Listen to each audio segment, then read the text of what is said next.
I'm fine, Jaydeep.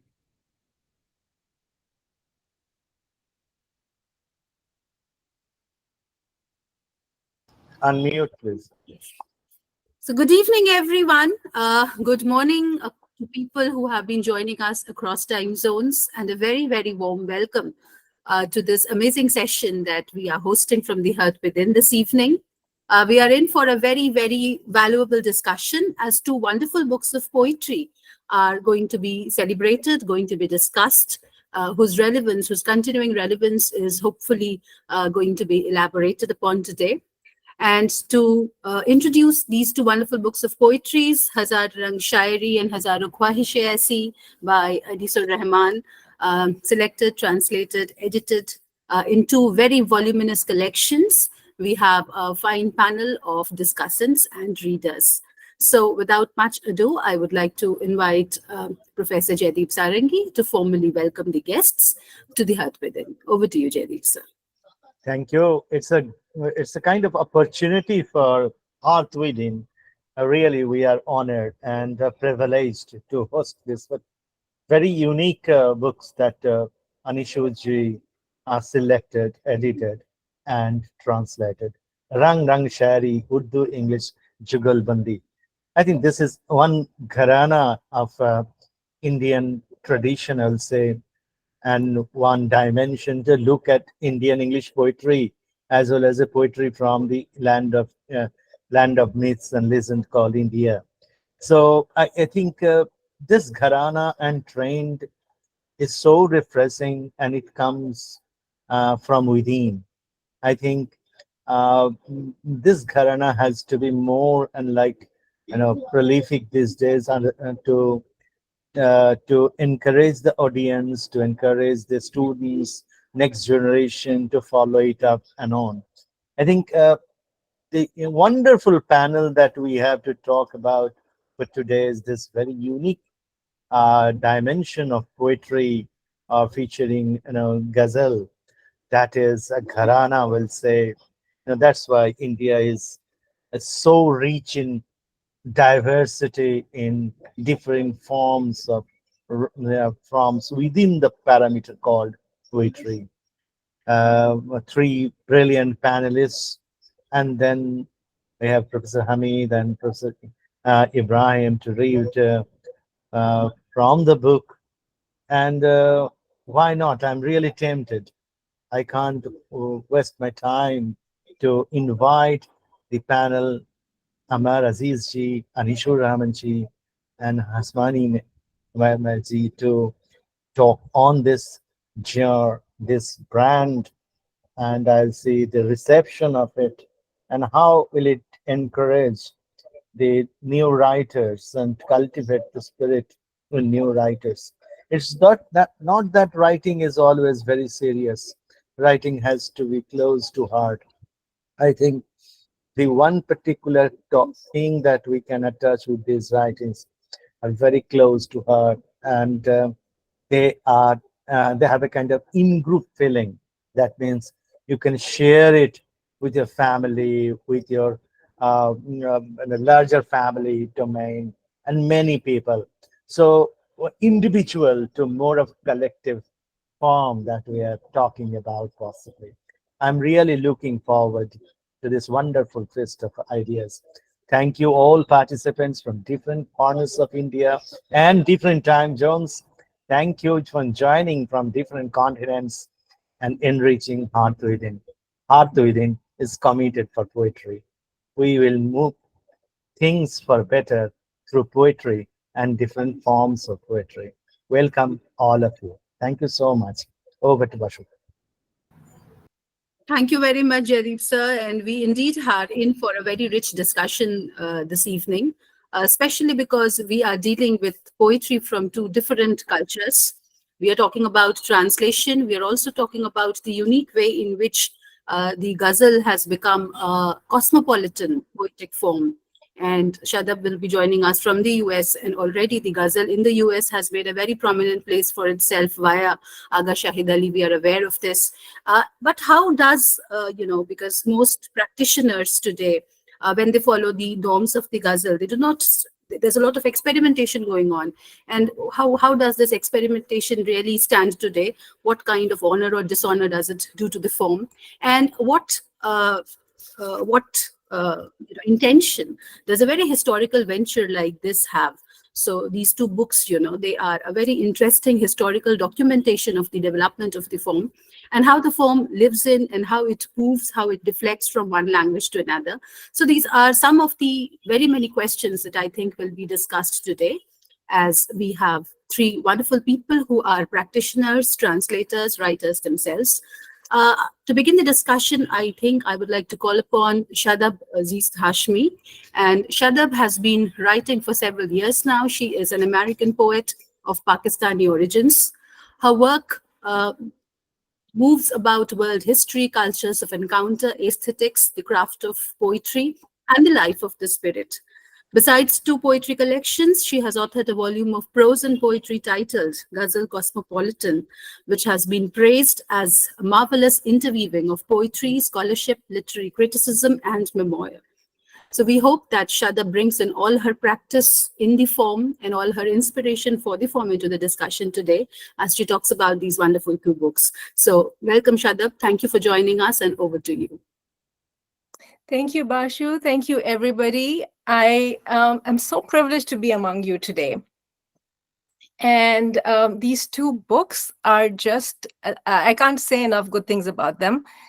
So I'm very humbled to be part of this discussion today. And I'm going to go back and forth between Urdu and English, and I hope that's welcomed here in this company. And सबसे पहले तो मुझे आज सुबह सुबह एक नज्म मिली जो मुझे लगा जैसे कि मेरे लिए कही गई है, तो मैं वो पढ़ना चाहती हूँ। पढ़ के मिल्टन को जो हुए बालिग, जायचा मीर का बताते हैं, काफिया तंग जिनका उर्दू में गालिबो ज़ौक़ को पढ़ाते हैं। हाय ये दौर आखिर हस्ती, गर्ब से महर उग के आते हैं। ये इखलाक आहन साहब के अशार हैं जो मुझे बहुत मज़ा भी आया। सुबह सुबह ये मुझे मिल गए और मैंने सोचा कि ये वाकई जो हम अंग्रेज़ी में लिखने वाले हैं, अंग्रेज़ी और हमने बल्कि हमारी शुरुआत वहाँ से हुई थी, अंग्रेज़ी अदब से, और फिर हम उसके बाद उर्दू की तरफ आए, तो हम जैसे लोगों के लिए ये कितना बड़ा तोहफ़ा है कि हमें ये अनीस साहब जैसे एक scholar, translator, poet in both languages, इनका जो काम है और ये जो पूरा इनका बॉडी ऑफ वर्क है, तमाम का तमाम हमारे लिए ये कितना बड़ा तोहफा है। तो हम इसके बारे में बात करेंगे आज। मगर मैं ये भी कहना चाहती हूँ कि जब भी मैं अनीस साहब की शायरी अपनी इंग्लिश में या उर्दू में या कि इनकी जो क्रिटिकल काम है या इनकी ट्रांसलेशन है, जब भी मैं पढ़ती हूँ तो मेरा बहुत दिल करता है कि मैं इनकी शागिर्दी अख्तियार कर लूँ, फॉर्मली इनरोल हो जाऊँ। और और मगर मैं ये भी सोचती हूँ कि it's such a privilege to be part of conversations like this one, and that I'm already a student of his in a way, क्योंकि मैं अक्सर तस्हीह के लिए, इस्लाह के लिए अपनी ट्रांसलेशंस इन्हीं के पास लेके जाती हूँ सबसे पहले, और इनका इतना बड़ा दिल है कि ये अपना टाइम निकाल के और बहुत ही शफ़क़त के साथ और बहुत हमदर्दी के साथ अपनी जो है अपने ख़यालात का इज़हार करते हैं, और तनक़ीद भी इनकी बहुत ही जो है नफीस और पुरशफ़क़त होती है। So I'm now going to switch over into English, and I'm going to say that both of these books are seminal texts. They are a treasure trove. They are going to be used. They're already being used, but they will continue to be used by people who write in both languages, people who are learning about the legacy of Urdu literature in the diaspora, and which is where I come in. And I've been writing in the diaspora for all my life. Really, I came to the US as a college student. And since then, I have been writing poetry in English, exclusively in English. But over the years, I have found myself deeper and deeper into the world of Urdu. And I must say here, take a little, a little side note that even though I have been an English literature student, like many of you here, English, Kareem City College, English department. So and I think all of you are English literature scholars, and you write poetry, original poetry in English. So you know how it is. My childhood was spent learning, of course, not just learning Urdu, but I was surrounded by the world of Urdu. मगर लहजा पश्तो का भी था, पंजाबी का भी था, उड़ीसा का भी था, बंगाली का भी था. तो उर्दू जब तक मुझ तक पहुंची, तो उर्दू के बहुत सारे रंग और उर्दू की जो बहुत सारे, the love of Urdu, I felt that the Urdu could actually transfer its spirit, its aesthetics, its spirit, and its elegant rhyme schemes, all of that, its musicality, far and beyond the places that Urdu actually originated. And that is why I engaged with the cosmopolitan ghazal. I mean, the cosmopolitanism inherent in the ghazal as well as in Urdu itself. Urdu itself, I think of as it's a syncretic language, it's a hybrid language, and I celebrate its hybridity. I celebrate its large-heartedness. And therefore, Anis Sahab's large-heartedness is such a beautiful reflection of Urdu's large-heartedness and intellectual depth, and the ambitious reach of Urdu poetics. So Urdu comes from this world that it combines so many elements, sonic elements. It combines so many sensibilities. It takes the tradition that began in Arabic, moves it across Farsi and all of the other languages in between, the Central Asian languages, and its historical stopovers in Al-Andalus, in Muslim Spain, in North Africa, in West Africa, and in the Turkic cultures, and so on and so forth. We know this, so we know the history. But in this book, I feel that this history is so beautifully, concisely described. There is so much clarity, and nothing is compromised.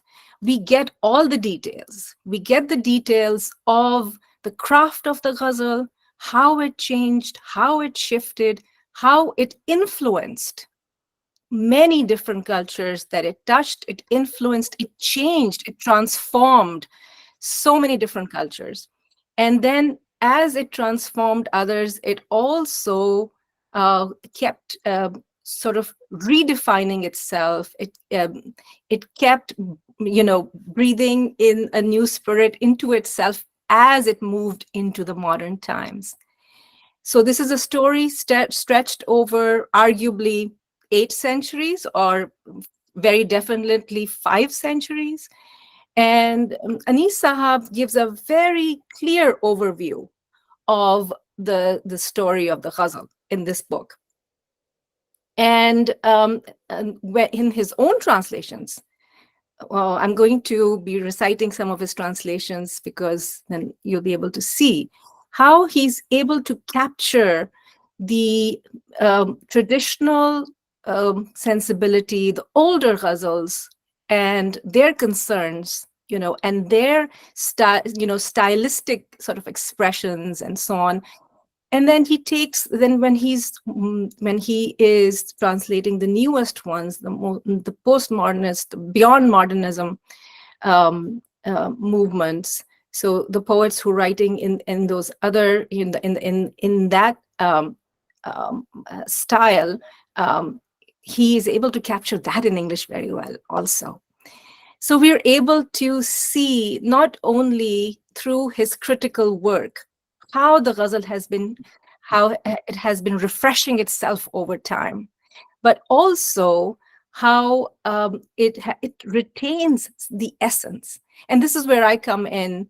My work is more about the essence of the ghazal, the sensibility of the ghazal, and how the DNA, the rhyme scheme, and the very original Arabic um, uh, uh, style, how the sensibility and the form itself, the strictures of the form, how they've been able to generate and regenerate. And the magic is that something of the essence still remains, even though it's able to very successfully, very effectively rejuvenate itself across time and place. So this is, I think, the miracle of the ghazal. And so I'm going to share some of this. I'm going to recite some of these. We have so many wonderful voices with us today, and I think then I'm going to, I'd really rather listen and but I'm just going to, before I recite, I would also want to say a little something about Rang Rang Shaairi. And I want to say that a book like Rang Shaairi, that is, it's a great supplement to this book, because then it takes into view all the riches of Urdu poetry. I'm so excited to talk about it, to read this book, and also the thought that now we have something as authentically put together, something as, something that we can call a reliable text that gives us the best of the legacy. And as this is, we know that translation is an art. It's not, it takes a particular kind of poet, a particular kind of scholar who is well versed in both languages, and not only in both languages, but the traditions that these two particular languages come from, Urdu and English, because these two languages are part of the larger, cultural history and aesthetics, and that those are then sort of crystallized, and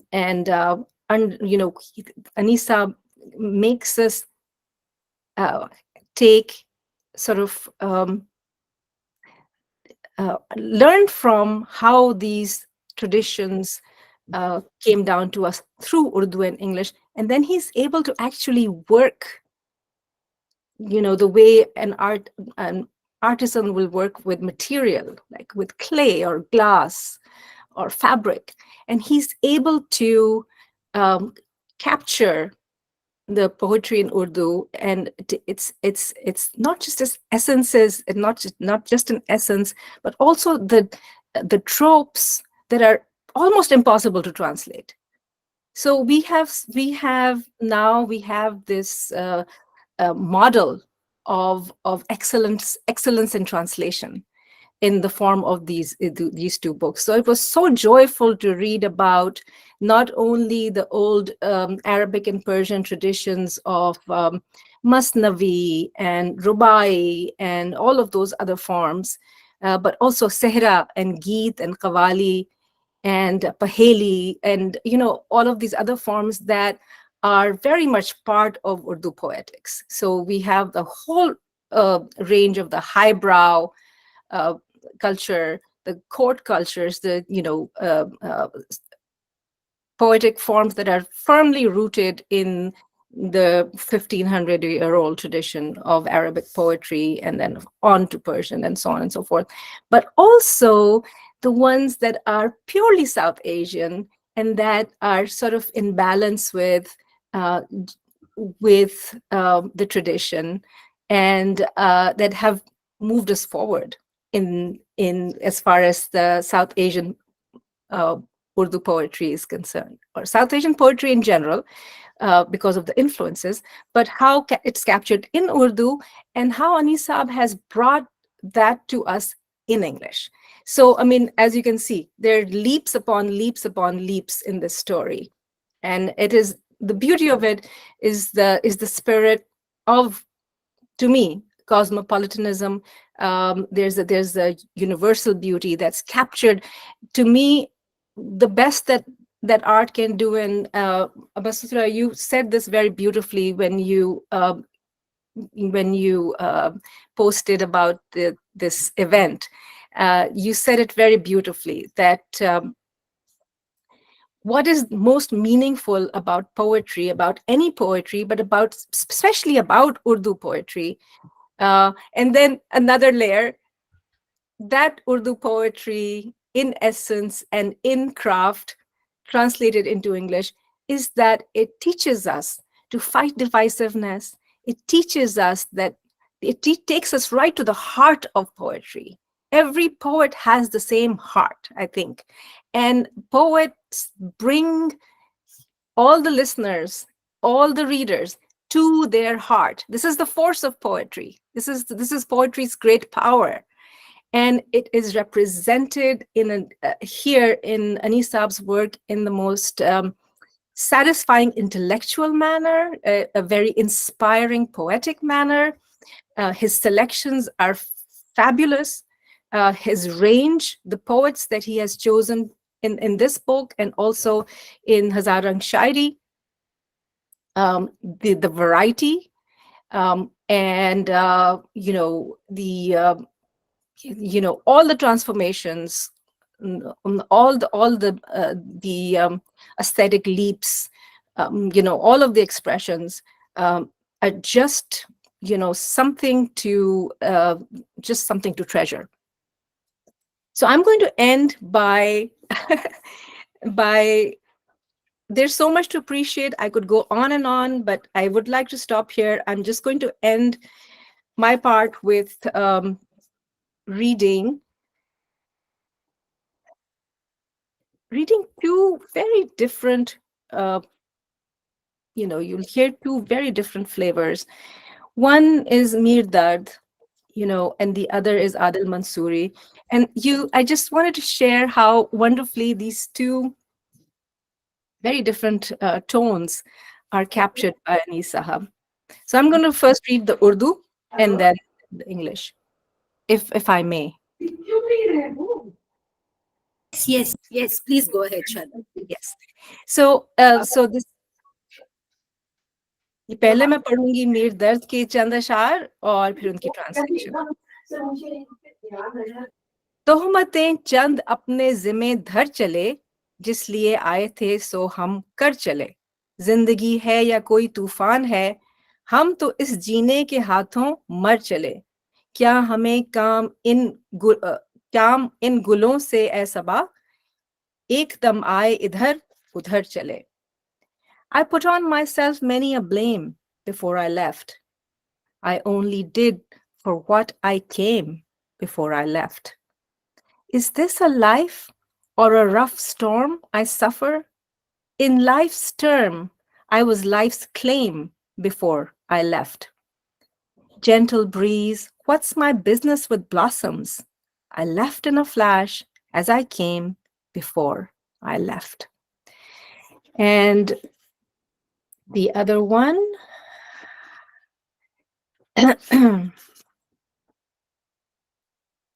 okay, I may have lost the page number here. Adil Mansoori. So I'll have to look up the translation, the page number.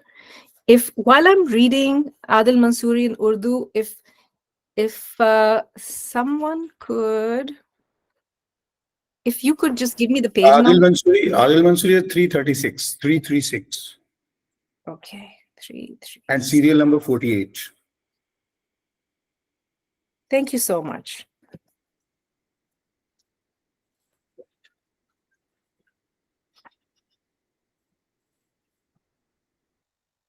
Okay, so very different sensibility here.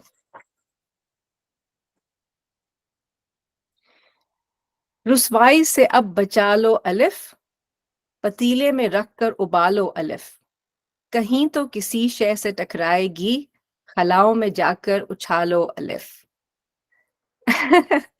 Save me now from this disgrace, Aleph. Put me in the pan, boil Aleph. If the body slides in bay, be at the banks, salvage Aleph. So thank you very much. Thanks. Thank you, Shadab, and that was a wonderful, wonderful presentation of your opinion. I thoroughly agree with what you say about Anisa, his large-heartedness, his generosity, and how all of us end up as his pupils, even though formally we haven't been so. And I just loved what you said about the ghazal form. Urdu, particularly in popular culture, has become the love language. Urdu is the poetry language. Bollywood contributes greatly to this in India. So Urdu is typically a metaphor, also a metonymy for poetry these days. And I loved all that you said about its lyricism, its cosmopolitanism, its large-heartedness, and how all of that gets reflected in these two very voluminous collections. I also agree with the fact that, as you mentioned, this is the first definitive collection, probably, of Urdu poetry translated into English, the first authentic collection. And to readers who are completely, who have completely never met this tradition, we also have a very pertinent biographical account. So there has been a lot of historical work, through which these two collections have been put. We have short, succinct biographical accounts for every poet. And we have, I think, a very, very representative collection. When I looked at the collections, I marveled at the thematic range that has been handled. Themes have usually not been repeated unless in a different way. And of course, there is the geographical and the cultural diversity. And I'm so glad that you spoke about almost all these things in your presentation just now. Thank you very much, and particularly for the last reading. From Shadab, I would like to go over to Ammar Aziz, who is a Pakistani poet, writer, much awarded filmmaker, and also, I would say, a very, very perceptive critic. I have been reading Ammar's articles and have been thoroughly moved by them. Thank you, Ammar, for consenting to be with us this evening, and over to you for your thoughts on the two books. बहुत शुक्रिया. Thank you, Bashutra. Salam, adab, namaskar to everyone. मैं बिल्कुल भी इस काबिल नहीं हूँ. You have come up with a very generous introduction. I'm not a critic at all. It's a great pleasure and a privilege to be in this company where so many scholars and academics are here from South Asia and elsewhere. And I'm just a student, and Anisa actually has played a very significant role in my understanding of not just literature in general, but also of the ghazal in particular. मुझे याद है जब मैंने अंग्रेजी में गजलें, I'm a bilingual poet, so I've been trained primarily in the tradition of the Urdu ghazal. But when I started writing more and publishing more in English, Anisa was the first one to recognize me. And even though I've never met him in person, but he was kind enough to mention my name in one of his papers, at a conference on the ghazal in Indian languages. And that really became a defining moment for me, because after that, I really felt that, okay, whatever I'm trying to do has, is perhaps significant, because I was following Anisa's work for a very long time. And so that really, so my life, in ghazal, in English ghazal writing, can be seen as before and after that conference in which I was mentioned by Anisa. So it's an honor for me, seriously. I couldn't say no to you when you had invited me. Even though I wasn't, I don't see myself, capable of saying anything about his work. But anyway, I think when it comes to a translation of poetry, ironically, it really, the translator of poetry is often invisible, you know. A good translation of poetry requires the translator to be invisible, because if the translator, अगर वो translator नजर आ रहा है या उसकी आवाज, उसका जो आहंग है वो सुनाई दे रहा है आपको, तो that means कि वो कोई बहुत कामयाब ट्रांसलेशन नहीं है. तो अनीस साहब के यहाँ जब हम इनका तर्जुमा पढ़ रहे हैं, जब हम फिराक को पढ़ रहे हैं, यानी अनीस साहब ट्रांसलेट कर रहे हैं फिराक को या जॉन को या मीरा जी को, तो हमें उन्हीं, we are meeting those poets in his translation, which is really, I think, a remarkable thing, and which really makes this work of translation truly successful, because his own poetics are not trying to overpower the original text, you know. So because it's an anthology which is spanning hundreds of years, so it's very difficult to be loyal to all the voices, starting all the way from Kuli Qutb Shah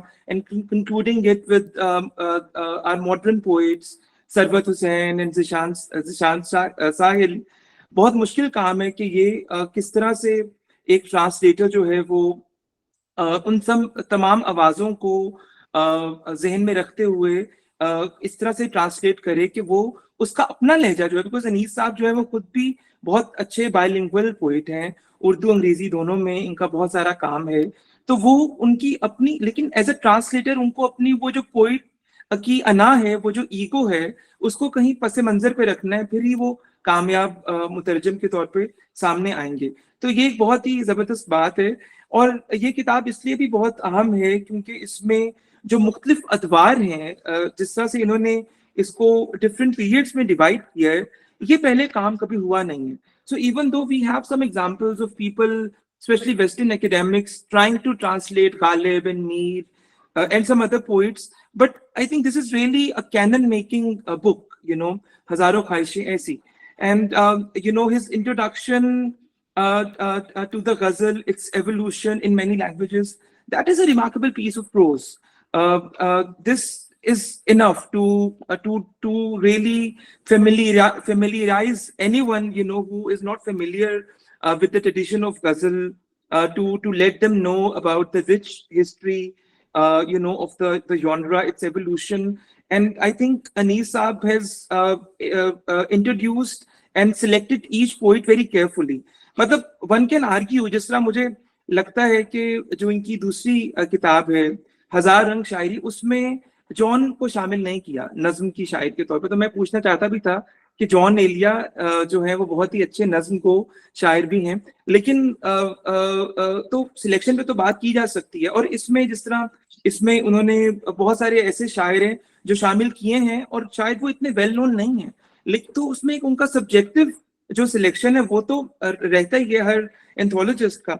लेकिन मुझे लगता है कि उसके साथ साथ जो उन तमाम शायरों का जो एक हिस्टोरिकल पस मंजर है, या उनकी जो जिस खास टाइम और स्पेस में वो लोग लिख रहे हैं, वो बहुत उसकी रिफ्लेक्शन बहुत जबरदस्त तरीके से सामने आ रही है.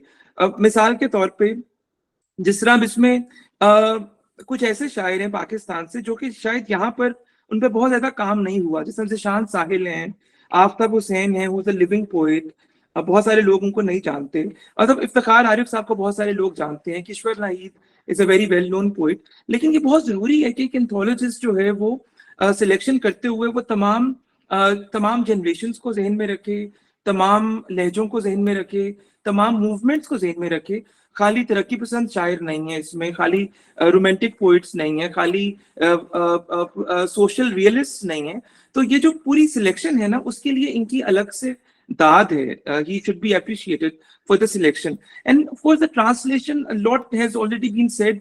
शादाब साहिबा ने इतनी अच्छी बात की है, मैं उस पर क्या बात करूं. लेकिन मेरा ख्याल है कि ट्रांसलेशन जो शायरी की है वो भी दो तरह से की जा सकती है. एक तो ये है कि आप स्पेशली फॉर्मल पोइट्री की जब हम बात करते हैं,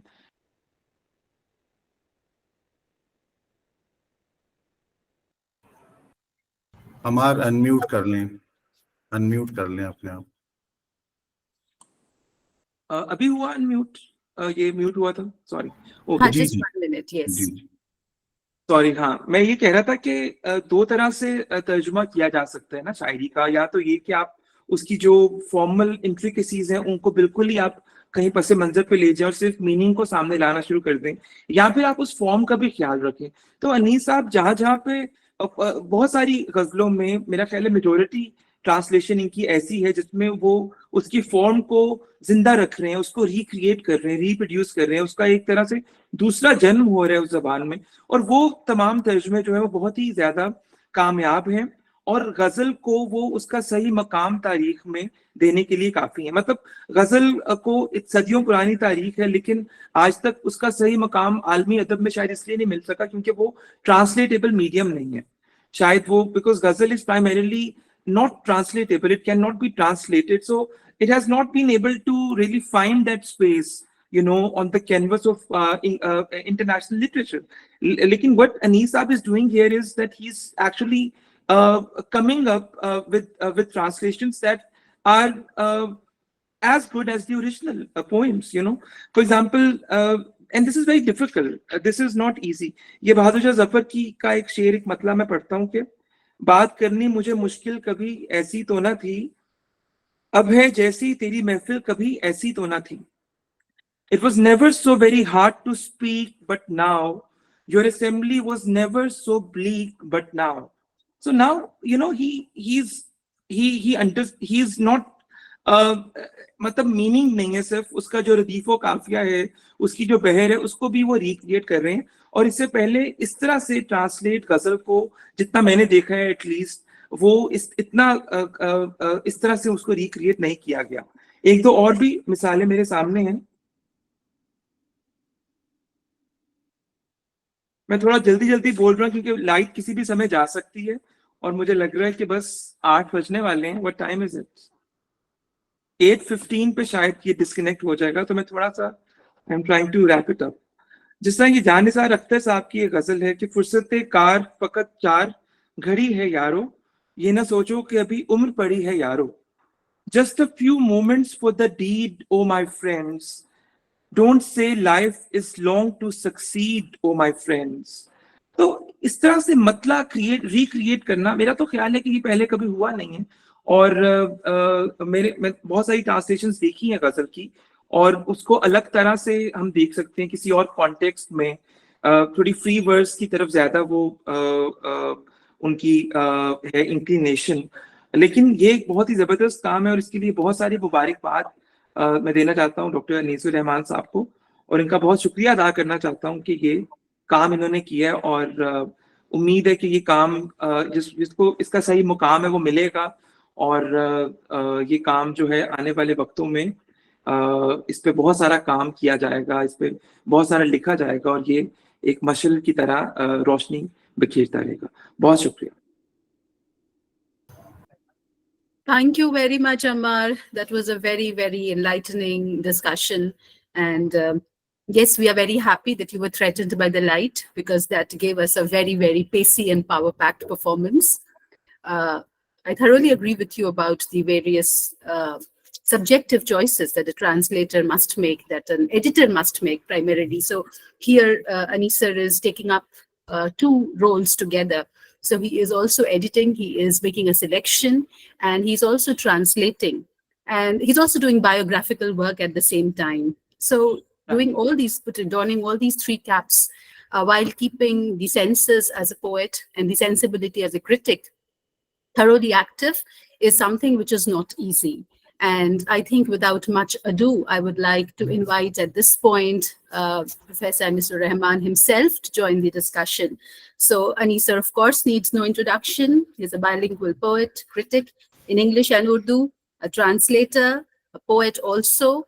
And Anisa, I invite you to talk about these 2 wonderful books of yours, and about how, you know, the journey through the process of translation has been, and how do you think that at least Rang Rang Shaairi was published in 2019, and how do you think it stands today? You know, so to talk about all these things, over to you. Thank you very much, Vasudha, and thank you this platform where we have been meeting quite often for the past 2-3 years. सबसे पहले तो बहुत शुक्रिया शादाब आपका और अम्मार आपका। आप जब बातें कर रहे थे तो मैं अपने आप को पहचानने की कोशिश कर रहा था। अपने बारे में अच्छी बातें सुनना किसको अच्छा नहीं लगता, लेकिन मैं तो सोच में पड़ गया और फिक्र में कि क्या ये जिक्र या ये गुफ्तगू मेरे बारे में हो रही है। बहुत बहुत शुक्रिया आपका। एक कोशिश थी, मैंने कोशिश की है और मुझे खुशी इस बात की है that it has been taken well, very well received and very well reviewed, and that is how we are here. And there have been at least half a dozen discussion groups that have taken this forward, and I'm happy about that. But let me share a few thoughts with you that how I came to know these persons who have spoken about. Shadab, I came to know through her book, Ghazal Cosmopolitan. And she very kindly sent it to me, and I'm so very thankful to her because she introduced me to Ghazal in a different manner. I loved this book so much that I wanted some of my friends to read it. And I made a mistake by lending it to them because the book has never come back to me. It's traveling from hand to hand and place to place. So I have lost your book, Shadab. And what you said about what you have been writing, and we have been talking about that, it's my pleasure. And that's the kind of a work that we go together and do together. And that's the real pleasure of writers being together and complementing each other's work. Thank you very much for those kind words. Ammar, I recognize through his English ghazals. And once I and Vasudhara and several other poets were talking about that, shall we bring out an anthology of Urdu ghazals or of ghazals in the English language? So we played with this idea. The idea is yet in the making, not yet finalized, because one is not sure about the very fact that how many of them are writing the right kind of ghazal. Pure ghazal or the ghazal which really follows, is the word pure proper to use here? A ghazal which really follows the pattern and the form, etc., etc. So in the process, I marked this person called Ammar Aziz, and I read some of his ghazals. He posted to the Facebook and otherwise also from place to place. And I realized that this man has been able to lay his fingers at the right place, as far as I could understand, the line length, the syllable count, and the rhythm. And Ammar was very, very right there. And that's how I'm very happy about talking about those persons, especially the youngest students and young colleagues and young fellows. Because if you talk about them, you really discover yourself in a different manner. You become once again very, very young being with a person like Ammar or Shadab. So this is a great moment for me to be knowing the works of these two persons who have spoken right now. Yahiya Sahib is here, who is going to read, I understand. My old friend, who looks like a romantic hero, Sayyid Ali Hamid, who is sitting here smiling. Wonderful friend of mine who is himself a poet and writes ghazal in English and writes with some perfection, I would say. A little bit about how this whole work came to be and how we started in doing this. मैं बताऊं आपको कि I have been a teacher in the university. I have been teaching poetry basically all through my 36 years and plus I have taught poetry. British poetry and American poetry and poetry from Australia, Canada, New Zealand, India, and South Asia, broadly speaking. And this was a kind of a sense because I was also trying to write my own verse. I will not say poetry, that's a very big thing to say, but I was trying to write my own verse, both in the English language and in the Urdu. So it was very natural kind of a collaboration that I was making with these poets in the classroom. I had my training in the Urdu language as also in the Persian language. So that was a supplement. Much later in my career, I came to realize that if while talking about John Donne in a classroom, if I refer to Ghalib's conceit and try to understand John Donne's conceit, my students were really surprised to find what wonderful way of looking at poetry from different places. So I started teaching in a comparative manner, and I started teaching by laying my hand, very nimble fingers upon these three languages, English, Urdu, Persian, Hindi, 4 languages, and then trying to find my own way of doing it. So I found that in this subcontinent, which we call South Asia, we're essentially translators because we speak many languages. And this is the thesis that I have been speaking about at different platforms. That we in India, for example, have 24 languages in which we talk and thousands of dialects. In the South Asia, if you go India, Pakistan, Sri Lanka, Burma, Bangladesh, and wherever you are. So you find that you are in a conglomeration of languages trying to locate yourself, find your voice and translating yourself. While you translate yourself, you also try to comparatively understand your own voice. So this led me to the idea of bringing together a book, putting together. I prepared a bibliography of how many Urdu poets have been translated so far. And I prepared a bibliography of 150 plus books were available and are available of poetry of Urdu in English translation. But I didn't find a single book which could cover the entire trajectory of Urdu poetry, right from the late 16th century, that is the first poet Sahib Diwan Shayari jisko aap kehte hain, from Quli Qutub Shah to now. And I took it upon myself to do some bit of work in this area. So I selected my area of operation into the ghazals, and I thought, let me first prepare. So I selected 65 poets. Ammar made a very pertinent point about selections. Yes, of course, when you select, you have 500 years to choose from, and you have a limited number of pages. And of course, the publisher is very liberal. The publisher is always promoting, and my publisher has been very, very good to me that way. So I selected 65 poets because I couldn't have gone beyond that. There has to be a place where you have to stop. Some poets might have been left which could have found their place, and maybe because of my own understanding or lack of understanding, my own way of looking at a poet or not looking at a poet. So these were the 65 poets. When I came to Nazm anthology, this was again a very challenging, very stupendous kind of a work, because then I selected 70 poets. So by putting the Nazm poets, 70 of them together and 65 of the Ghazal poets together in two different books, I was trying, my whole idea was to present before my students, before readers and comparatists and linguists, an entire trajectory of Urdu poetry of 500 years, which was not available till then. So this was my effort. My effort was to bring to the reader, bring to the researcher, bring to the classroom, bring to the comparatist and the translators, the whole, and that is what I have been telling my friends who write in Hindi, who teach in the universities, who are scholars of English and Urdu, and in Bangla especially, have been saying we have such a vast, such a grand history of poetry in Bangla, in Oriya, in Punjabi, in all the Indian languages, Pakistan. Why don't you put together and create a storehouse, a commonwealth of poetry, whereby our students in future generation can go and lay their hands upon and then try to recognize themselves? My effort has been very humble. The two books have been received well, and now that I look at it, I find that maybe when the next edition comes, there would be some revisions, some more things will come in, might be a few things I've dropped from there. But this has been a wonderful experience and wonderful experiment for me to be as a teacher and as a student and as a reader and as a fellow traveler, as a poet and as a translator. Thank you, Basudhara. Thank you, Hath Within. Thank you, Joydeep, and everyone around, Yahiya Sahab and Hamid. And all those, I see a good number of persons are here, around 70 persons. Who get 70 audience in poetry? When you are talking of poetry, 70 is a huge number, makes me proud. It should make proud Yahiya Sahab and Basudhara especially, and Joydeep. Wonderful, thank you very much. Please go ahead. Thank you, Anisur ji. It's a wonderful.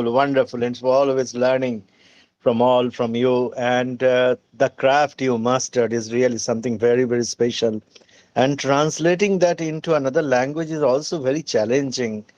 Just one query: how did you manage that to translate it?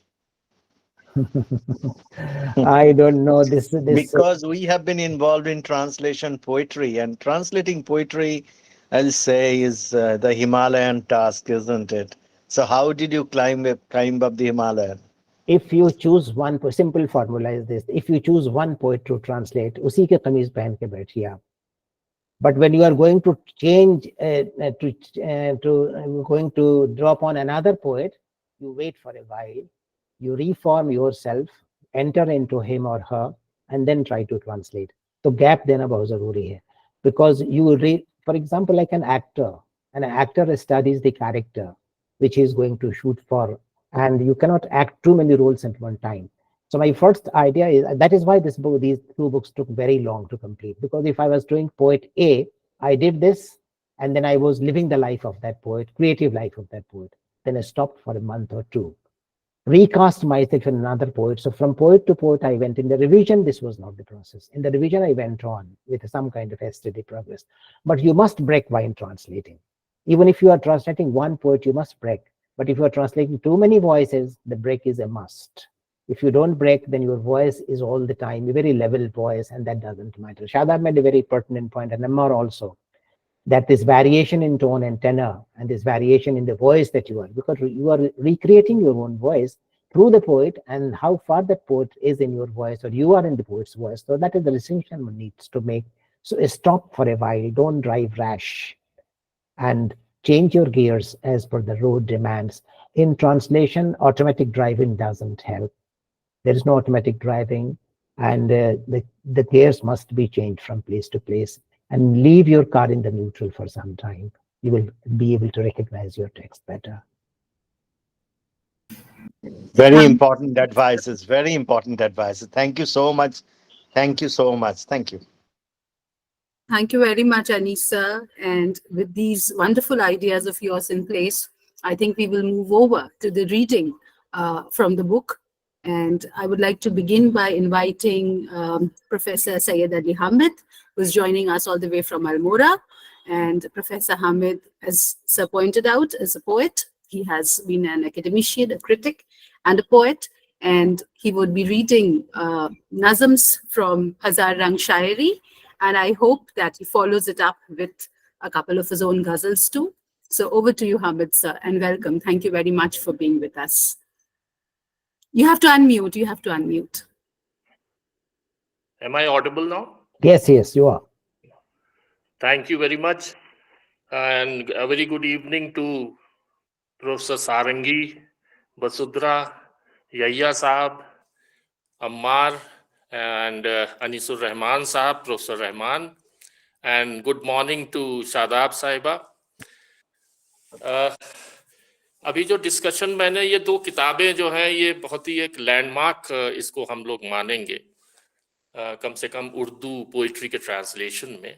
लेकिन जो अभी तक discussion हुआ उसमें एक सवाल है मेरा प्रोफेसर रहमान से. I have known him for almost 2 decades now. Yes. Perhaps a little more. Yeah.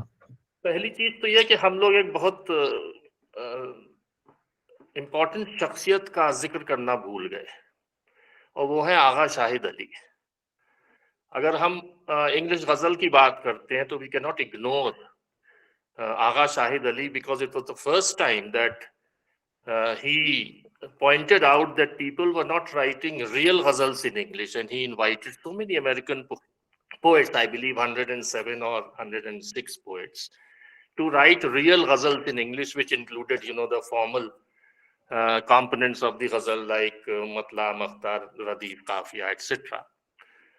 And as far as translation is also concerned, Agha Shahid Ali's translation of Faiz also, that is also a very important translation. So I believe that after reading the ghazals of Agha Shahid Ali, I could muster a little courage in writing ghazals.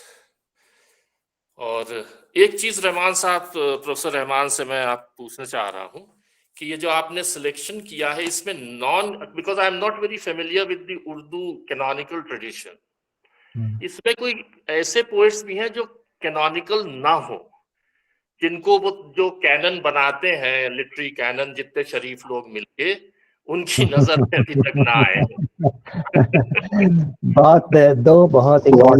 Wonderful. You have made two very important points. The first point about Agha Shahid Ali. आगा को तो हम सब ने acknowledge किया है, एक बहुत अच्छा शायर. आगा जब आते थे दिल्ली, और मैं जहाँ जिस फ्लैट में रहता था उसके सामने से वो गुजरते थे टहलते हुए, तो मुझे कुछ बहुत दूसरे किस्म का इंसान लगा. तो खैर मुलाकात हुई हमारी एक बार, उसके बाद एक और मुलाकात हुई. तो I found Agha to be very contemplative, very silent, as if all the time he was thinking about something, able to write something, trying to reconfigure himself. फिर गजल की बात हुई वगैरह वगैरह, बहुत सारा कुछ हुआ. तो आगा को तो हम सब ने माना कि रियल गजल का फाउंडर है वो, और मैं लिखा भी है मैंने बहुत अपनी किताब में, इन ट्रांसलेशन जो हमारी किताब है, positions and paradigms, I have written there also, because he is the person who has taught English ghazal or ghazal in the English language to all of us and everywhere else. And वो एजाज साहब की जो किताब थी ना, गजल सफ गालिब, उसमें तो जो अमेरिकन पोएट्स को 7-8 अमेरिकन पोएट्स को he has taken on the birth anniversary of Ghalib.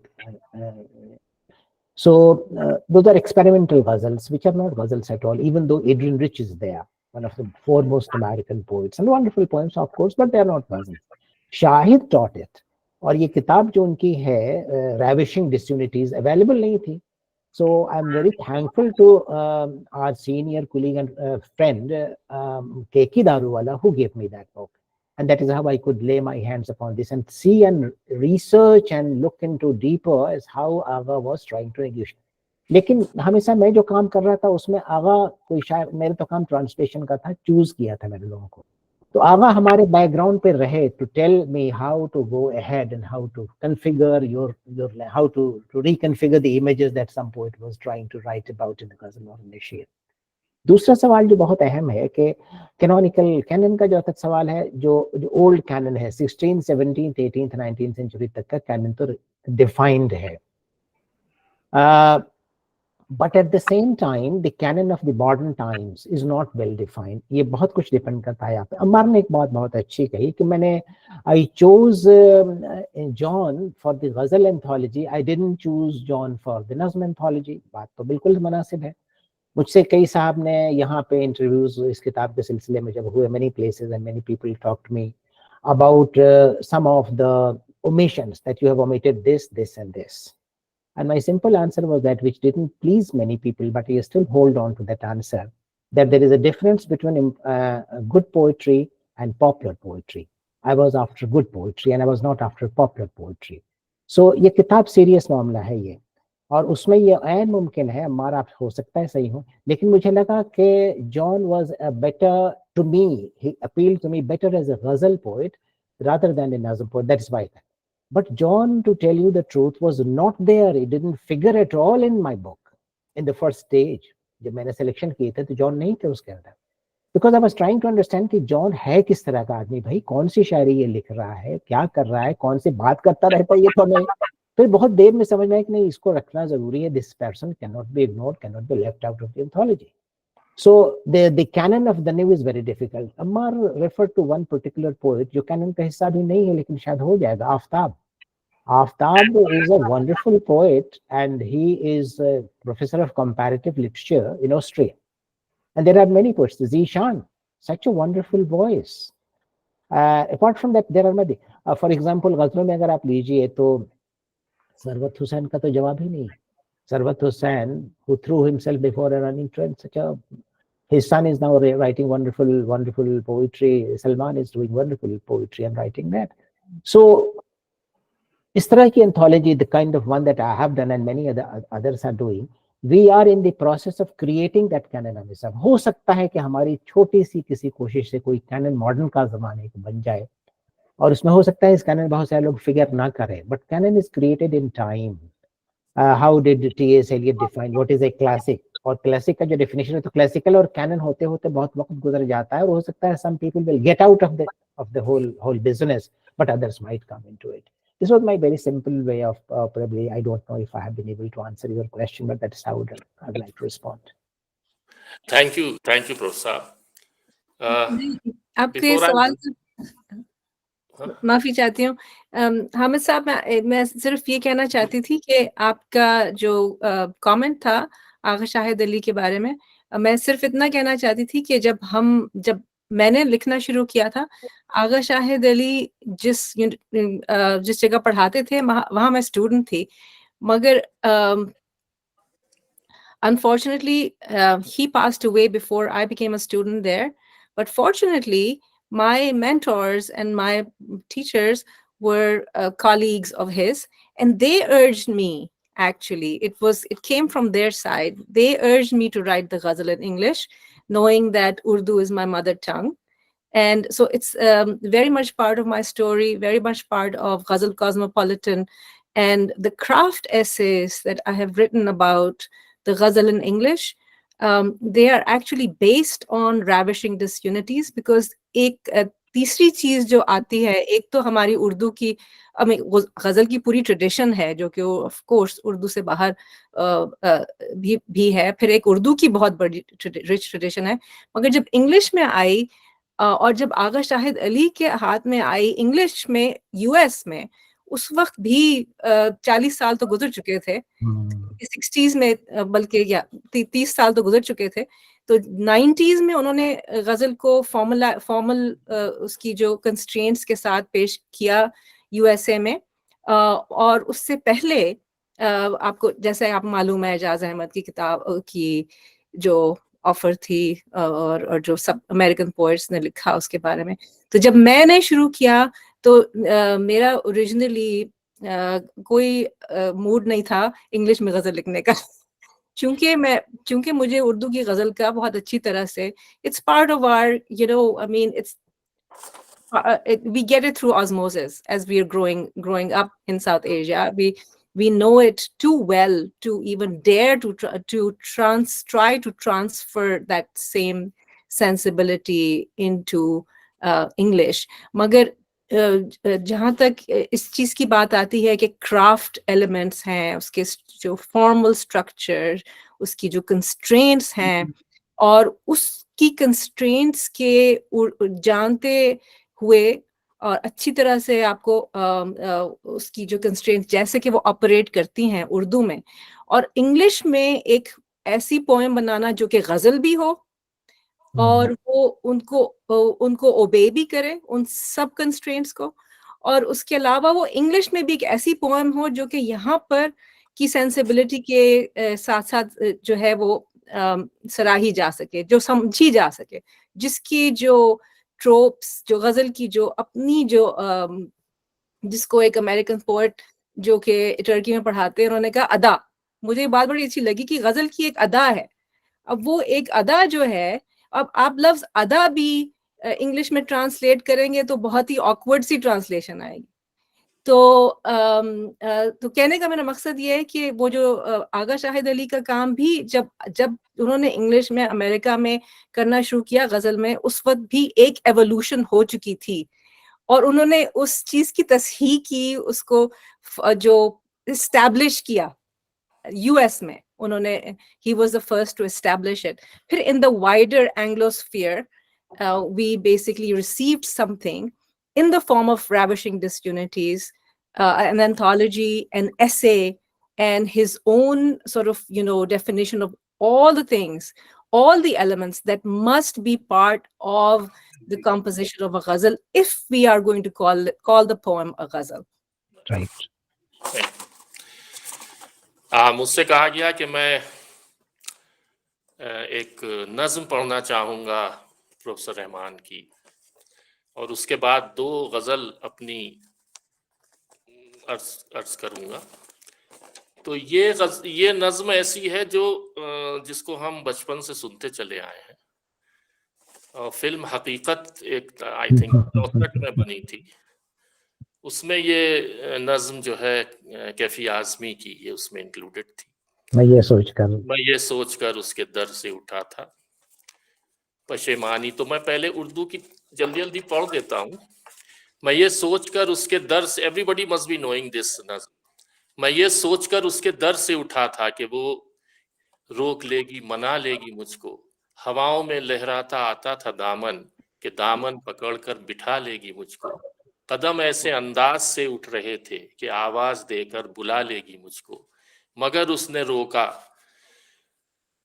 न मुझको मनाया, न दामन ही पकड़ा, न मुझको बिठाया, न आवाज ही दी, न वापस बुलाया। मैं आहिस्ता आहिस्ता चलता बढ़ता ही आया, यहां तक कि उससे जुदा हो गया मैं। तो बड़ा अच्छा मोहम्मद रफी ने गाया इस गाने को, वेरी मेलेंकलिक। तो ये अब मैं ट्रांसलेशन पढ़ रहा हूँ, बहुत खूबसूरत ट्रांसलेशन है, रिपेंटेंस इसका टाइटल है। I left her door and felt as though she would call me back, not let me go. My heavy steps so paced as though she would call me back, not let me go. The wind so billowed through as though she would hold my garb, not let me go. She neither stopped nor wished I stay, nor gave a call, nor held my way, nor clenched my garb, nor had a say. I kept on moving slowly forward till I separated from her. Hyphens लगे हैं, ऐसी hyphen PA hyphen RA hyphen and then TED.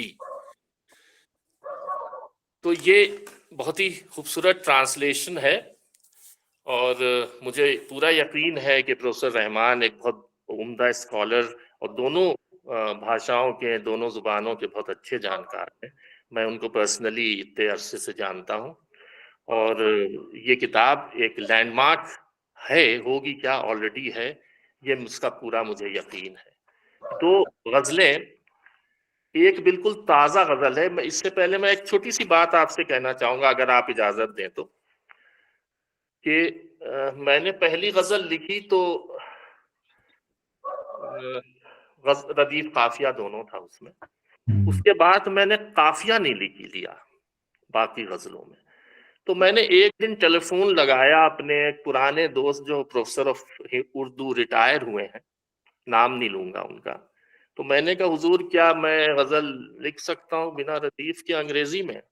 उन्होंने कहा गजल का बिल्कुल तसव्वुर नहीं होता है बिना काफिये के। गैर मुरद्दब गजल होती है, बिना काफिये की गजल नहीं होती है। बहुत उन्होंने मुझसे अथॉरिटेटिवली कहा। तो मैंने कहा साहब जब बिना रदीफ की हो सकती तो बिना काफिये के क्यों नहीं हो सकती?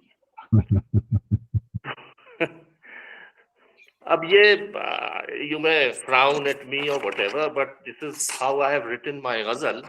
और मैं एक बिल्कुल ताजा गजल है, उसका रदीफ है dream.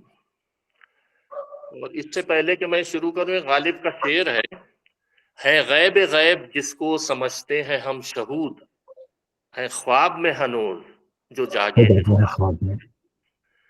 It is hidden within the hidden what we think is manifest. They are in a dream who have woken in a dream. तो ये गजल है। They say nothing is real, life is but a dream. If we never wake up, what kind of a dream? In my ruins with a ghostly woman in white, I sing a soulful song. Is it a dream? Dressed in robes, he talks of the soul. Do I look like a fool or is he in a dream? She rubbed her body against mine wantonly. I woke with a shiver from a wet dream. Dream big, they say, chase it with determination. But what if I falter and fall, get up only in a dream? Life is harsh, tough, thorny, yet beautiful. Isn't it better to be awake? Why dream? Hamid has been dreaming since childhood, day and night. If a few of them come true, that's enough reason to dream.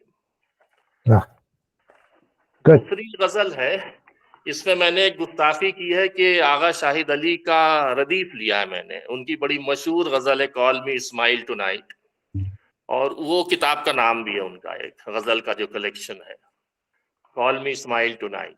तो उससे मैंने tonight इसका रदीफ है।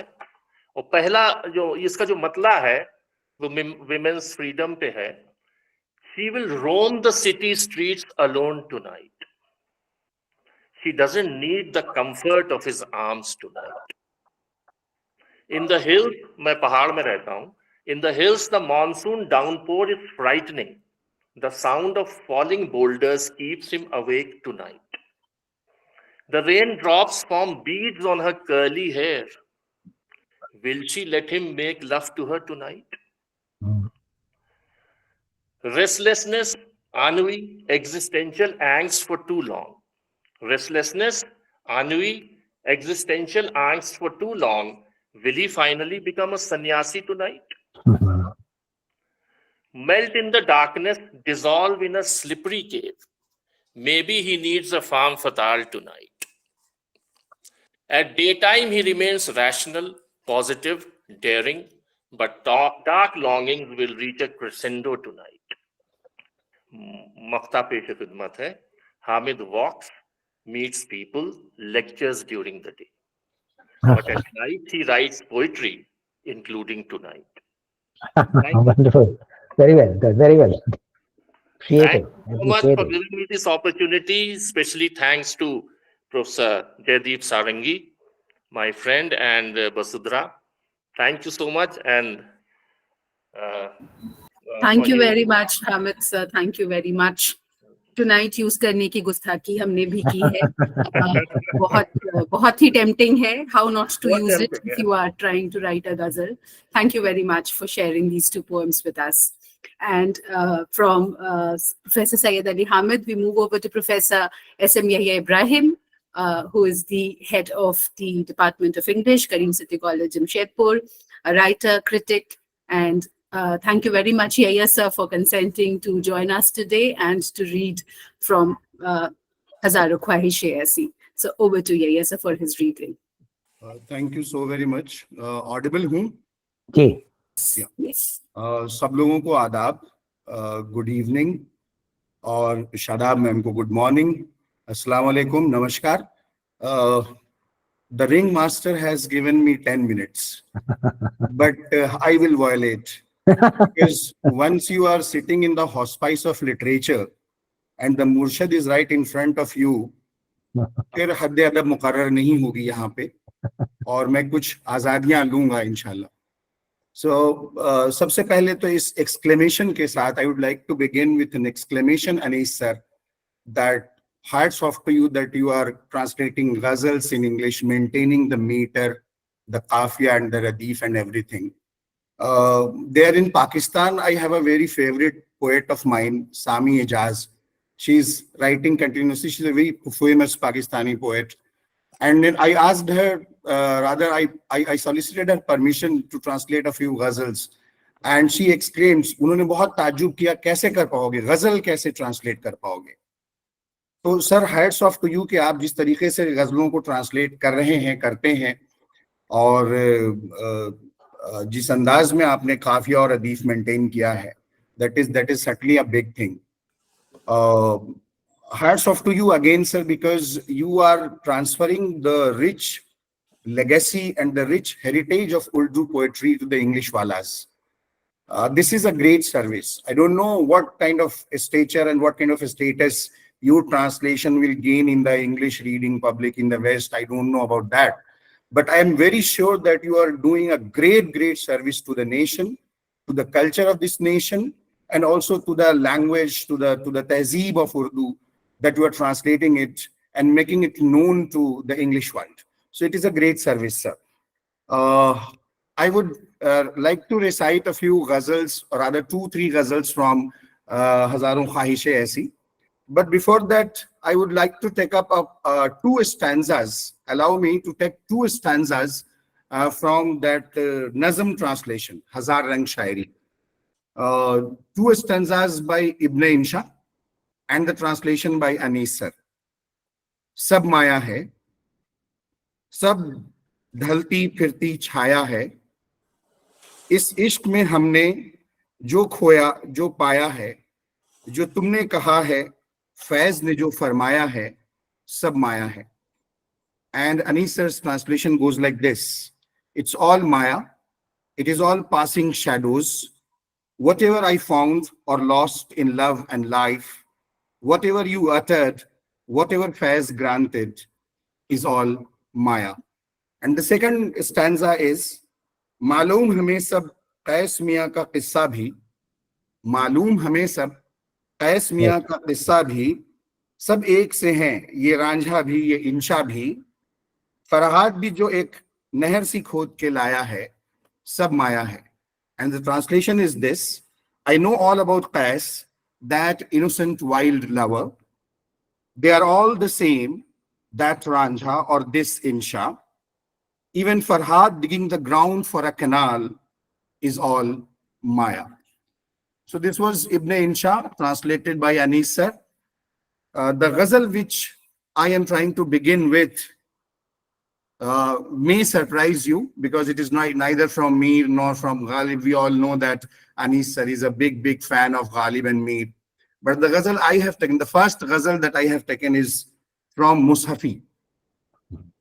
And I'm just reciting the first couplet in Urdu, and then I'll read out the whole ghazal in English. The couplet is: है माह के आफताब क्या है, है माह के आफताब क्या है, देखो तो तहे निकाब क्या है. And the ghazal goes like this: the moon or the sun, what is there indeed? Under the wheel, look what is there indeed. I have seen you, my love. You too have seen me. Then why a wheel in between to share indeed? If you have come, sit a while, don't hurry up. What is this impatience? What's the care indeed? I have been awake in parting, ever awake. I don't know what a dream is, I swear indeed. She may count me too for her lover now. How do I know if she does care indeed? She looked at the testament of heart, but didn't ask. What book was that? What tomb was there indeed? In the tavern of this world, my dear friends, in the tavern of this world, my dear friends, is there one as bad as me? Anyone there indeed? My destiny, Musafi, alas, alas, I don't know what sin is, what prayer is indeed. And the last ghazal that I am presenting is by Muhammad Alwi. I would like to read out the Urdu ghazal first and then the translation.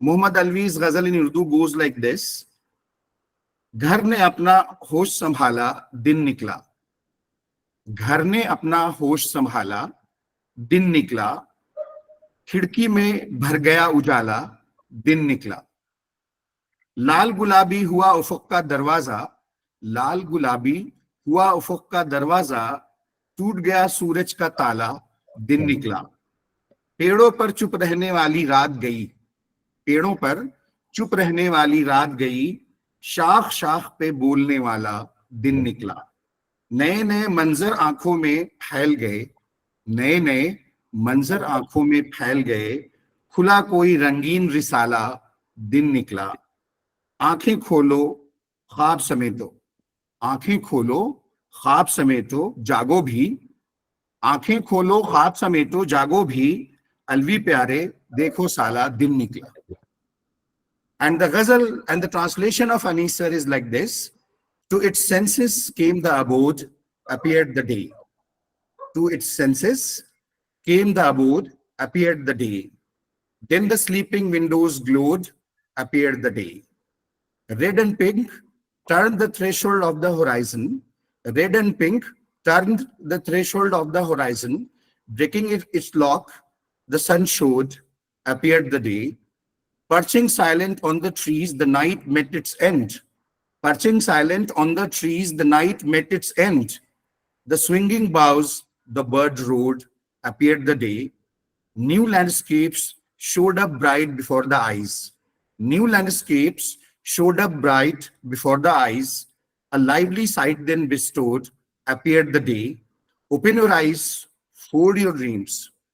Open your eyes, fold your dreams, wake up now. Alwi dear, break your mood, appeared the day. Thank you so very much. Thank you, the organizers, Bashudhara, Joydeep sir. Extremely grateful for this opportunity, for making this Hazri in front of Anisur Rahman sir. Thank you so much. My pleasure. Thank you very Thank much. you very much, Yahiya sir. Thank you very much for the wonderful readings, because the way that the poem is read adds many layers of meaning to it. And thank you for reading it so beautifully. And thank you everyone for being with us this evening. We come to the conclusion of a very, very beautiful session, very heartwarming in its own way, and I hope very intellectually enriching for each of you who attended it. Thank you very much. And on behalf of the Heart Within, I extend my warmest gratitude to everyone who joined us today and to everyone who will be listening to the recording of this session that we will be putting up on YouTube shortly. Thank you once again for a very Basudhara, beautiful... Yes, sir. Yes, sir. Yes, if anyone has a question to ask. Oh, yes. I completely forgot. I wanted to have a question answer session at the end for anybody who, wishes to directly ask questions. You have 5 talented critics over here. So the panelists as well as the readers are all well versed in the Urdu-English Jugalbandi. And we would be very, very happy to have questions, if any. Please feel free to ask questions. Anybody, you can just raise your hand. Unmute, ask. No, all we have is gratitude. We are also willing to answer questions. Oh, Gopalda has a question. Gopalda, yes, please. Please unmute and ask.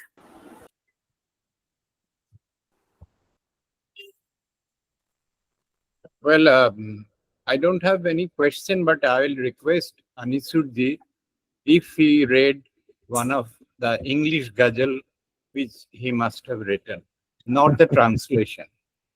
Okay. Well, I have on my table right now the two books that we were talking about, but I don't have my ghazals in English. I have written poems in English.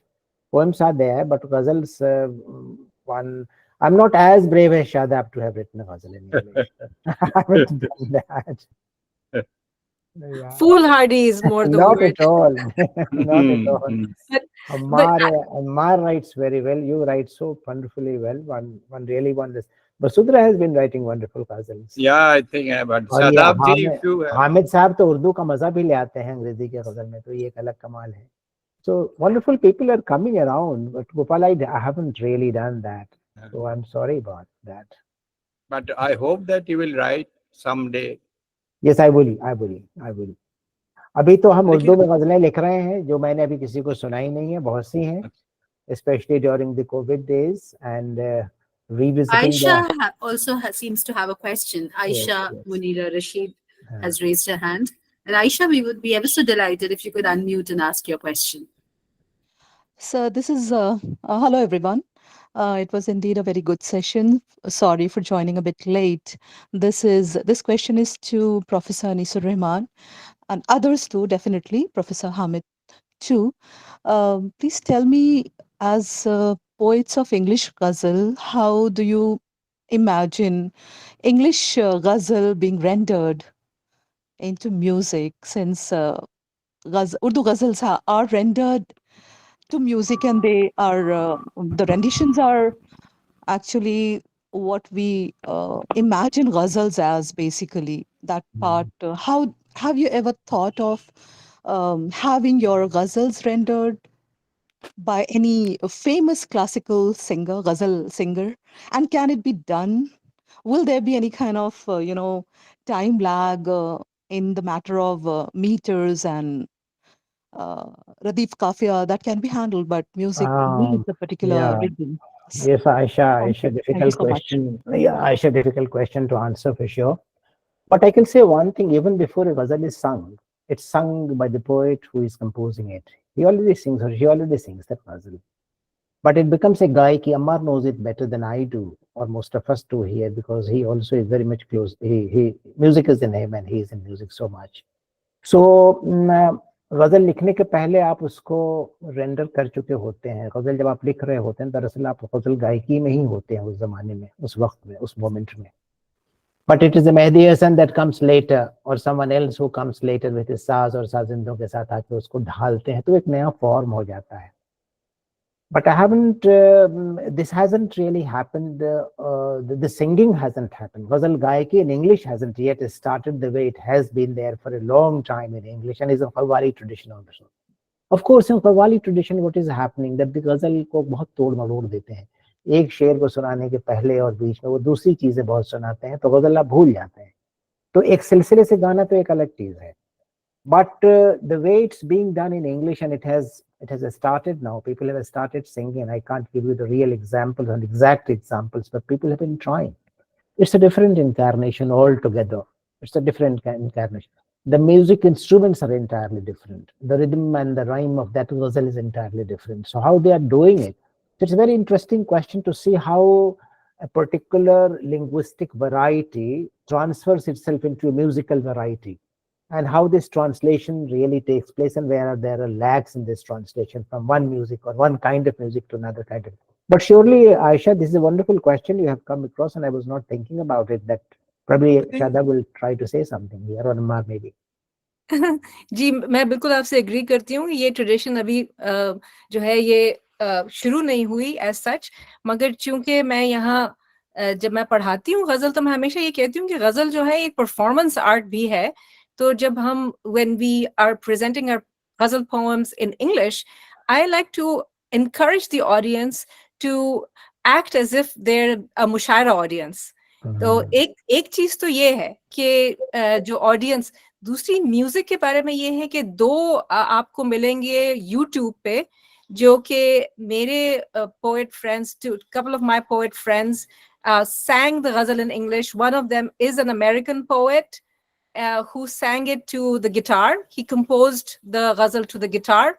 And the other is Umar Pitras Waqar, who is a ghazal poet himself, a very accomplished musician, a ghazal poet. He plays the sitar, and he has put ghazal or two into music. So if you go on YouTube, and I think it would be on the Ghazal Cosmopolitan channel, you'll see at least two versions that I know of, that I have encouraged, and I keep encouraging young people to try to compose in English ghazal, to put it to music in English. So this is definitely something that the ghazal is not complete if we don't have the sung element to it. This is something that I'm definitely, it's one of my very interesting, very interesting. Ammar, आप शायद कुछ कहना चाह रहे थे आयशा के इस सवाल के बारे में, म्यूजिक के मुताल्लिक।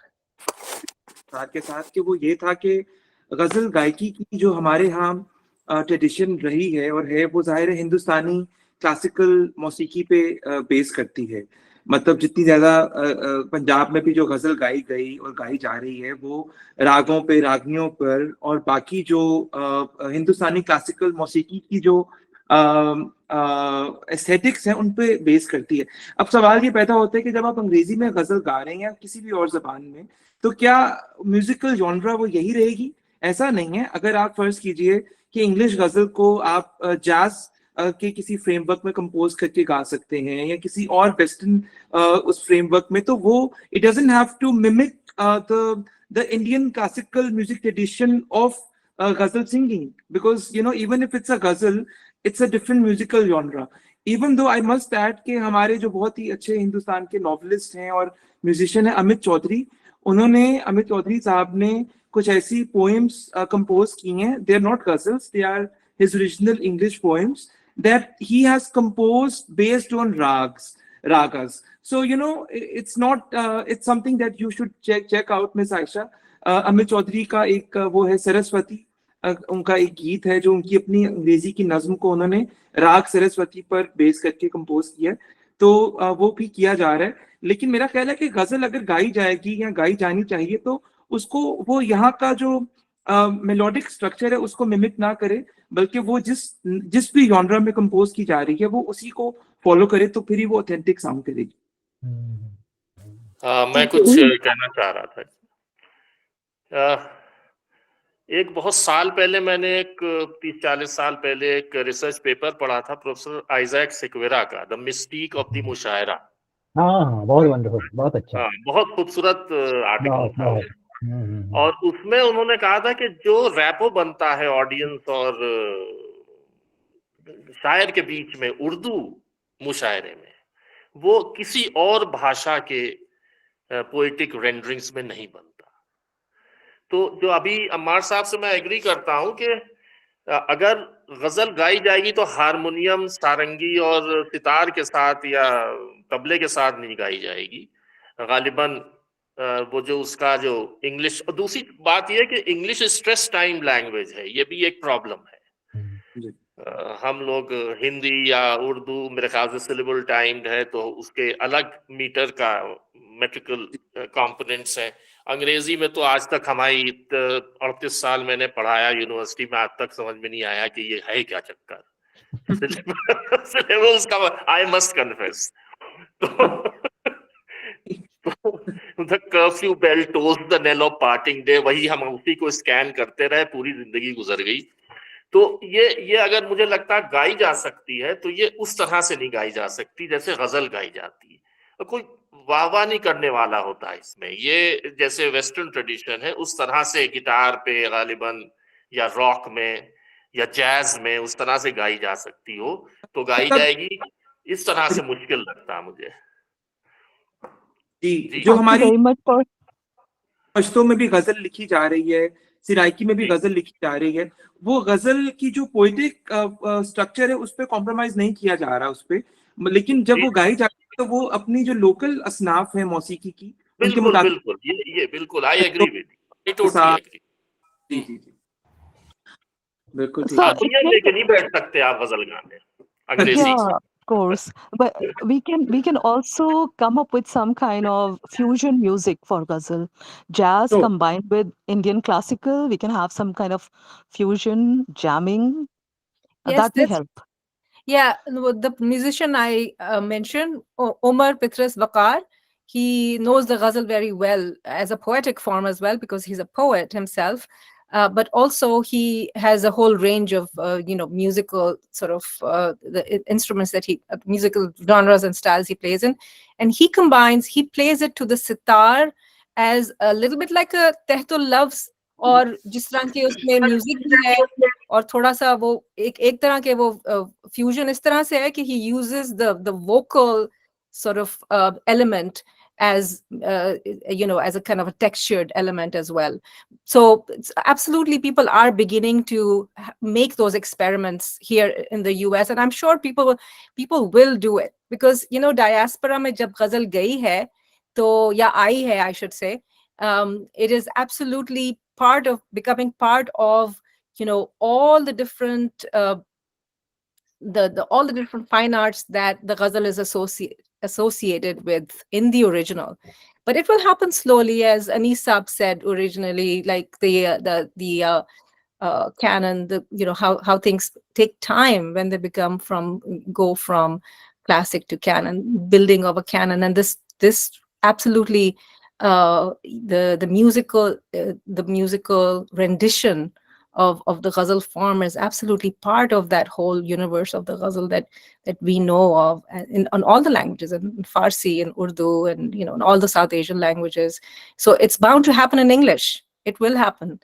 But it's going to be wonderful to see how it unfolds. We can't predict that. Right, right. अगर आप शुचिता साहिबा, अगर आप इजाजत दीजिए, छोटी सी बात मैं करना चाहूंगा। I know we running late, लेकिन अब चूंकि मेरी लाइट भी नहीं गई और अब मैं थोड़ा सा बिल्कुल प्लीज। यस, तो बस ऐसे ही होता है ना कि वो ये था कि coming back to the this translation project.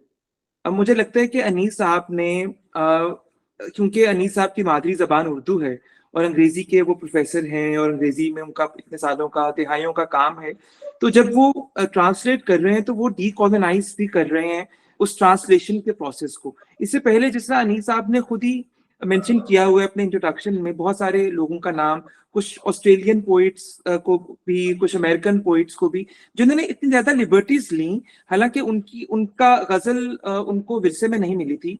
गजल उन्होंने एक तरह से अप्रोप्रिएट किया उसको और उसको रीडिफाइन करने की कोशिश की, तो उस पर एक हमेशा क्वेश्चन मार्क रहता है मेरा। Even though I have a lot of respect for Agha Shahid sahab, लेकिन वहां पर मुझे लगता है बात उनसे आगे भी बढ़नी चाहिए और आगे बढ़ भी रही है।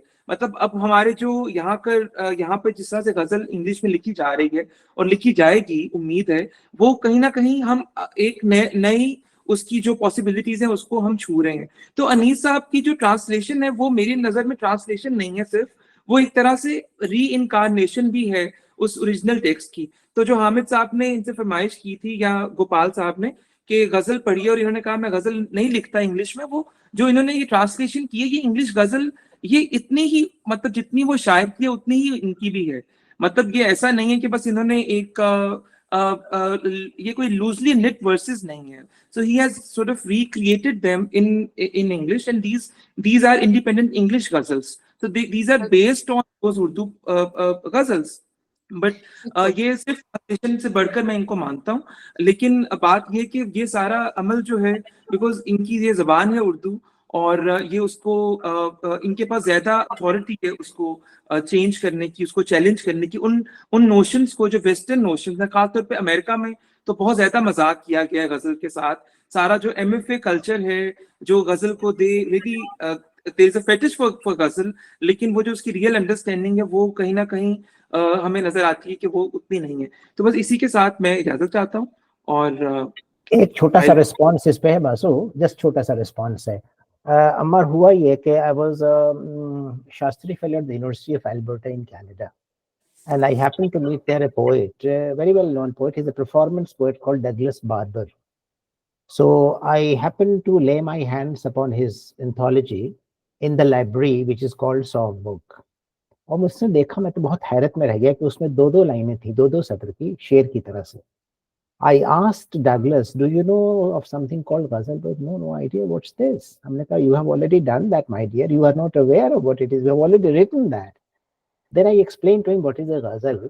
And then I said that what you have done in your song book is actually the ghazal that we have been trying to know and write unwittingly, unknowingly.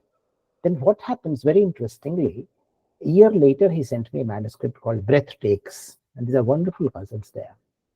और वो परफॉर्मेंस पोएट है, वो करते क्या है कि जैसे एक यूं उठाते हैं, so he will take up a line, breathe in, breathe out, breathe in, breathe out. So he's a performance poet, and he calls them breath ghazals. Wonderful. So you don't know in how many ways it will manifest itself, through language and through gesture. One remembers R.P. Blackmore, that new critic at that point of time, who was coming up with this theory during the 60s of language as gesture.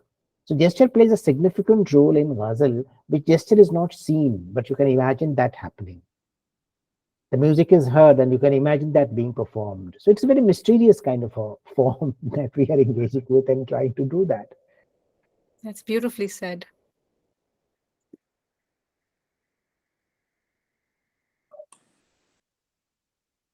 Thank you.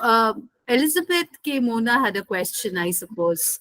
Elizabeth, would you still like to ask that? Good evening, Anisur Rahman sir. It's a pleasure listening to you and to all these learned people here. I too write ghazals both in Urdu and in English. And as you know, we cannot have the ilme aruz followed here. So basically what I do is do the syllabic count. I suppose that is the easiest thing to do. And that way, I mean, it will be good if it is sung, but like so many ghazals in Taitul Loves sound so much better, and you can convey your message much better when it is in Taitul Loves. And as you said, like in other languages, this interaction with the public is not the audience. In fact, once I went to Bangalore with one of my friends. She said, "अरे मोना, यहाँ किसी को अपनी गजल पसंद नहीं आई क्या? कोई वाह वाह क्यों नहीं कर रहा है?" I said, "No, here this is not the trend here. They're listening to you very carefully. At the end, they will clap hands. It's like that. So that's a thing that only ghazals and the poet feels very unhappy if he doesn't get a wah wah. My sister-in-law says, "When are you going for your wah wah?" She doesn't say ghazals or mushaira. Wah wah kab ja rahe ho? So nice meeting so many of Just to them. add, Yeah. Elizabeth has already brought out a book on ये रदीफ काफी जो इल्म रूज है, इस पे इन्होंने लिखा भी है, and she also has written, which she hasn't said, she has written Dakkani ghazals also. वो दक्कन की जबान में ghazal लिखी है, Hyderabad. Yeah, that's very spontaneous. Non people love it. I mean, that book, Art and Science of Ghazal, I have written in English. It is on Rekhta also. Nice meeting you. Great. Thank you so much, Elizabeth. Thank you very much. Does anybody else have a question? So, Gopal Mandal, I see, has raised his hand. He has a question. Yes, please, Gopal. Hello, Karam.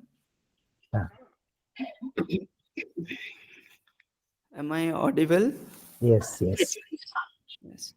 First of all, namaskaram and thank you all for this beautiful session.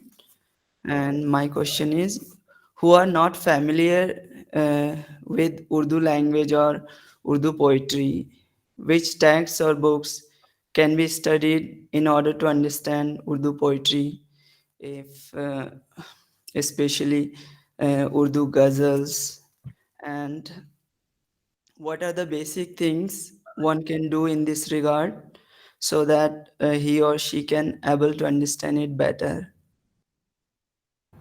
So I can begin by saying that you joined the right discussion, and these two books that we were discussing this evening should amply introduce you to a wide range of Urdu poets, poems, genres. Also, the introduction in both the cases, they are accompanied by very scholarly introductions to the subject. So as far as I know, you came to the right place.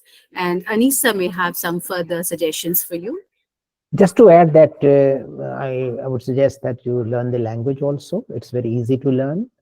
Since you can speak Hindi and Bangla, it will be easy for you to learn that language. Once you learn that language, you'll start enjoying that and also be able to understand the creative work that is available in this language. You can go to the ICTA website, they teach it, they teach the language, there are books there available. You can join the classes also there. And once you learn this language, you will introduce yourself to this vast, the capital that is lying there out there. And you can draw upon that, you will be able to learn lots of there. And for example, if you come to poetry, read John Elia, you will be able to understand. Read Ibn Insha, you will be able to enjoy first. So enjoy, and you will be able to go in deeper into it. The layers of meaning will come. So first learn the language, and there are so many resources to draw upon. Thank you, Anisa. Thank you, Hamid sir. आपने कुछ कहना है? Oh, okay. All right. Okay. So with this, I think we come to the end of a very, very beautiful session. We had interesting readings, we had interesting discussions, and I hope all of us will take back something very vital and significant, something which will take us back to these two wonderful books that we have discussed. And also for everyone in the audience, Anisur is coming up with two new sets of books for us to celebrate in the near future. So his work on Ghalib should be out this year, Anisa, and one on Mir is set up for the next year. So 2024 and 2025, we are looking forward to two more wonderful anthologies that we will, of course, again be celebrating from the heart within. We wish Anisa a very hail, hearty life as a translator, as an editor, and we hope that he keeps bringing these wonderful jewels for us to cherish and treasure always. Thank you very much for a wonderful evening, everyone. Thank you. Great being with you all. Thanks a lot. Thanks for sparing a while and being with us. Wonderful evening.